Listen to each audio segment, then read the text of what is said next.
ನಮಸ್ಕಾರ ವೀಕ್ಷಕರೇ, ಇವತ್ತು ನಾನು ಬೆಳಗ್ಗೆ ನಾಷ್ಟಕ್ಕೆ ಜೋಳದ ನುಚ್ಚಿನ ಅಂಬ್ಲಿ ಮಾಡ್ಕೊಳಕತ್ತೀನಿ ರೀ. ಹೆಂಗೆ ಮಾಡೋದು ನೋಡ್ಬಿಟ್ಟೆ. ಇದಕ್ಕೆ ಜಸ್ಟ್ ಬಾಳೆನಿಲ್ಲ, 1 ಚಮಚ ಆಯಿಲ್, ಆಮೇಲೆ ಸ್ವಲ್ಪ ಜೀರಿಗೆ ಹಾಕ್ರಿ, ಆಮೇಲೆ ಕರಿಬೇವು, ಬೆಳ್ಳುಳ್ಳಿ ಹಾಕ್ಕೊರಿ,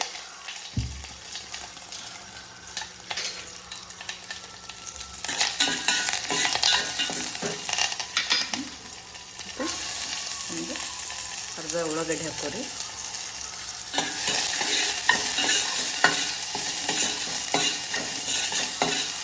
ಇದು ಹಿತ್ತಾಳಿದಿರೋದ್ರಿಂದ ಬ್ರಾಸ್ ಐಟಮ್ ಇರೋದ್ರಿಂದ ಭಾಳ ಬೇಗ ಗೊತ್ತೈತಿ. ಸ್ವಲ್ಪ ಸಣ್ಣ ಇಟ್ಕೊಂಡು ಫ್ರೈ ಮಾಡ್ಕೊರಿ. ಸ್ವಲ್ಪ ಉಪ್ಪು ಹಾಕ್ಕೊಳ್ಳೋಂತ ಇಷ್ಟು ನೋಡಿರಿ. ಈಗ ಉಳ್ಳಾಗಡ್ಡೆ ಎಲ್ಲ ಫ್ರೈ ಆಗೈತಿ. ನಾನು ಒಬ್ಬಕ್ಕಿಗೆ ಅಂದರೆ ಈ ಬಟ್ಲ ಅಳತೆ ತೊಗೊಂಡಿದ್ದೀನಿ. ಅರ್ಧ ಬಟ್ಲ ಜೋಳದ ನುಚ್ಚಕ್ಕೆ 2 ಗ್ಲಾಸ್ ನೀರು ಹಾಕಿನಿ. ನಾವು ನೀರು ಮೊದಲೇ ಕುದಿಸಿ ಇಟ್ಟಿರೋದ್ರಿಂದ ಸ್ವಲ್ಪ ಫಾಸ್ಟ್ ಆಗ್ತದೆ. ಸ್ವಲ್ಪ ಕುದ್ದಿದ ತಕ್ಷಣ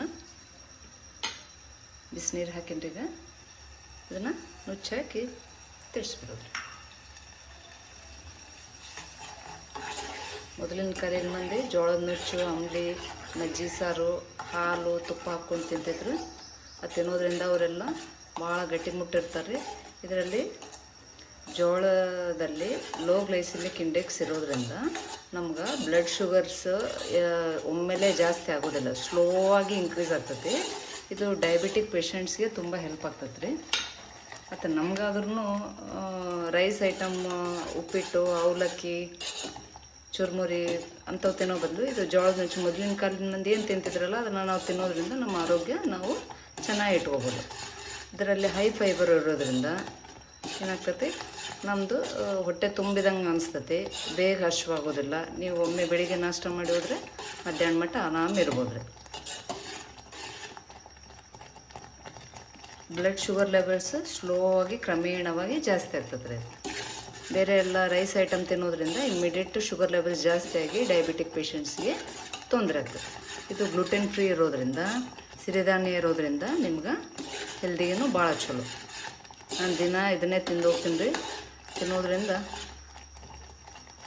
ಹಸಿವು ಬೇಗ ಆಗೋದಿಲ್ಲ. ನೋಡಿರಿ, ಆಲ್ಮೋಸ್ಟ್ 1 ರಿಂದ 2 ನಿಮಿಷ ಒಳಗಡೆ ಕುದೀತದೆ. ಸ್ವಲ್ಪ ತಿರ್ಸ್ಕೊಂತಿರ್ಬೇಕು. ಮೊದಲೇ ಉಪ್ಪು ಹಾಕಿದ್ದೀನಿ ನಾನು. ಉಪ್ಪನ್ನು ನೋಡ್ಕೊಂಡು ಬೇಕು ಸ್ವಲ್ಪ ಹಾಕೋರಿ. ಮೇಲೆ ಒಂದು ಸ್ವಲ್ಪ ಕೊತ್ತಂಬರಿ ಸೊಪ್ಪು ಉದುರಿಸಿದ್ರೆ ಮುಗೀತು.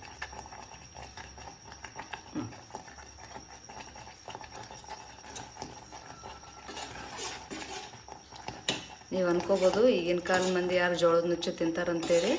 ಬಟ್ ಇದೇ ಮೊದಲಿನ ಕಾಲದವ್ರು ಏನು ಮಾಡ್ತಿದ್ದಾರಲ್ಲ, ನಾವು ಅದನ್ನು ಫಾಲೋ ಮಾಡೋದ್ರಿಂದ ನಾವು ಹೆಲ್ದಿಯಾಗಿ ಸದೃಢವಾಗಿರ್ಬೋದು ಅನ್ನೋದೇ ನಂದು ನಂಬಿಕೆ. ಸೊ ಹಂಗಾಗಿ ನಮ್ಮ ಅತ್ತೆಯವ್ರು ಏನು ತಿಂತಿದ್ರು ನಾವೆಲ್ಲ ಕೇಳಿಕೊಂಡು ಅದನ್ನೇ ನಾನು ಪಾಲಿಸ್ತೇನೆ ರೀ. ಇದು ಮತ್ತು ಭಾಳ ರುಚಿನೇ ಇರ್ತೈತಿ. ತುಪ್ಪ ಹಾಕೋರಿ, ಒಂದು ಸ್ವಲ್ಪ ಹುಣಸೆ ಟಕ್ಕರ ಇಲ್ಲ ಯಾವುದಾದ್ರೂ. ನಾನು ಇವತ್ತು ಜೋಳದ ನುಚ್ಚು ಜೋಡಿ ಹೀರೆಕಾಯಿ ಚಟ್ನಿ ಮಾಡಿದ್ದೀನಿ. ತುಪ್ಪ, ಹೀರೆಕಾಯಿ ಚಟ್ನಿ, ಜೋಳದ ನುಚ್ಚು ಹಚ್ಕೊಂಡು ಸ್ವಲ್ಪ ಹಾಲು ಹಾಕ್ಕೊಂಡು ತಿಂದರೆ ತುಂಬ ರುಚಿಯಾಗಿರ್ತದೆ ರೀ. ನೋಡಿರಿ, ಇದು ಆಗಿತ್ತಿದು.